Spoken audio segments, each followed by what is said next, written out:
Fighting multiple bosses at once in Cuphead is chaotic. I've been dabbling around with loading multiple bosses at once in Cuphead, and the results have been kind of interesting. I work in the Unity engine, the engine that Cuphead was made in, probably a few times a week. We actually just put out a free update for Zardy's Maze on Steam. That's my horror game if you haven't played it. And of course you can find a link to that in the description below. But when I'm not working on my own game projects, both Zardy's Maze 1 or Zardy's Maze 2, I do like to dissect other Unity games like Cuphead. So as you may have seen in a previous video, I took multiple bosses and sort of smushed them together on a map, and the results are kind of terrifying. I was getting completely thrashed by all the different projectiles and things like that, but I wanted to see if we could even push it further. What if we took a character, cloned them into an army, and then made that army fight multiple bosses at once? And that's exactly what I did. So starting off, I spawned in probably like 10 different bosses. And then when I started adding my clones to the game of my main character, well, it kind of got bogged down. And this is something I thought was going to happen, but basically there's too much going on in the game. There's too many layers, too many animation assets are being swapped out, and the game just crawls. There's massive frame drops, and even though there's a fight going on, you can't really see what's going on in the action.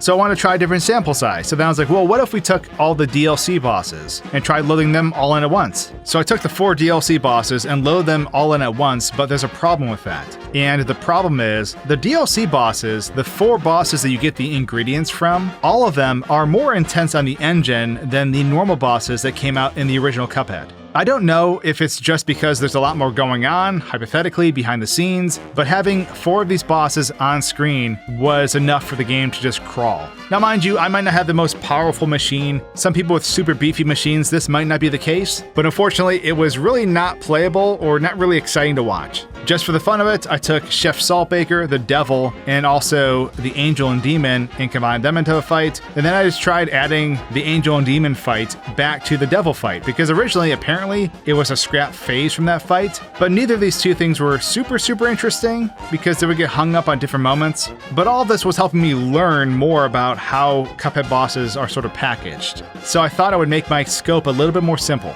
I'm going to take all the original bosses from Isle 1 from Cuphead, the very first place in the game, and then utilize an army of Ms Chalice against them. So the Root Pack, Ribby and Croaks, Hildeberg, Goopy, La Grande, and Cagney Carnation all were spawned on the same map.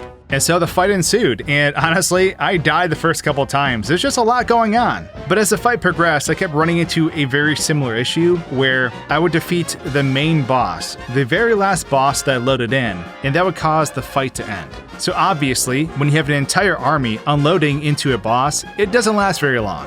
And I know my earlier experiments back when I did my first video on this, I did get certain bosses to advance in their fight. For example, the slime boss that's in this map right now, I was able to get to its gravestone state in a previous boss compilation fight. So what I decided to do was then take this fight and give the potato boss 100 times its HP. It normally has 450 HP. I gave it 45,000 HP, which you'll see on the HP bar how weird it looks once it starts progressing.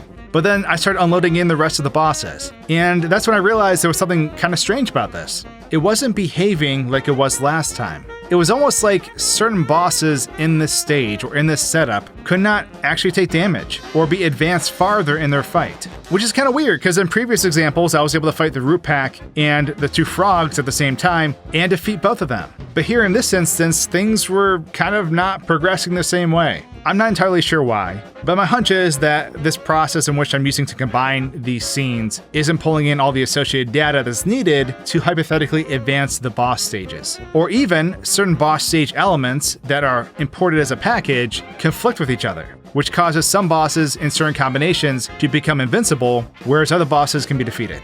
So I just kept wailing and wailing on these bosses, and then eventually I'm like, this is taking way too long, even with this army. And I went in and I lowered the HP of the potato, and then sort of advanced the fight. Because nothing else on this stage was dying. No matter what I did, even using all my super abilities in that corner, that's like 10 Ms Chalices using their supers, kind of like all in tandem. And none of the bosses that were stacked in that corner were taking any damage that I could could tell. Or if they were taking damage, they were basically soft locked in their transitional phase when they go to a different phase in their fight. So in the end, fighting the Isle 1 bosses was really, really broken. It was definitely beatable with the army, but it wasn't beatable in the sense that I wanted to. I wanted to defeat each and every boss, but it wasn't working. But I was able to defeat the boss with an army of Ms Chalice, so I guess in the end it was kind of fun. But let me know in the comments below what combination of bosses you think would be the best. Is there 2 bosses that you have in mind that would work really, really well together? Let me know. Subscribe for more videos, and I'll see you all soon on HorrorScoped. Cheers!